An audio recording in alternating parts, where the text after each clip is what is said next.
बुलढाण्यातून एक महत्त्वाची बातमी समोर येते। बुलढाणा जिल्ह्यामध्ये धाड गावामध्ये 2 गटामध्ये राडा झालेला आहे। एका मिरवणुकीदरम्यान फटाके फोडण्याच्या वादातून 2 गटात राडा झाला। दगडफेक आणि जाळपोळीमध्ये अनेक वाहनांचं नुकसान झालं आणि सध्या धाड गावामध्ये कडेकोट बंदोबस्त ठेवण्यात आलेला असून तणावपूर्ण शांतता आहे। या प्रकरणी 33 जणांवर गुन्हा दाखल करण्यात आलाय आणि 15 जणांना अटक करण्यात आली आहे। इथला आढावा घेतलाय आमचे प्रतिनिधी संजय जाधव यांनी। पाहूयात। काल बुलढाणा जिल्ह्यातील धाड या गावामध्ये 2 गटामध्ये राडा झाला आहे। बाचाबाची होऊन दगडफेक आणि जाळपोळीचं वातावरण तयार झालं होतं आणि त्यामध्ये बऱ्याच गाड्यांची जाळण्यात आलेल्या आहेत। हे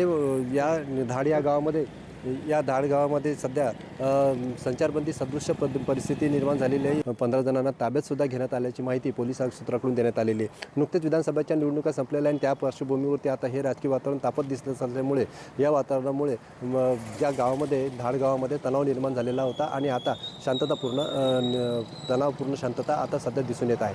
कॅमेरामन सुनील मोरेसह संजय जाधव, धाड, बुलढाणा।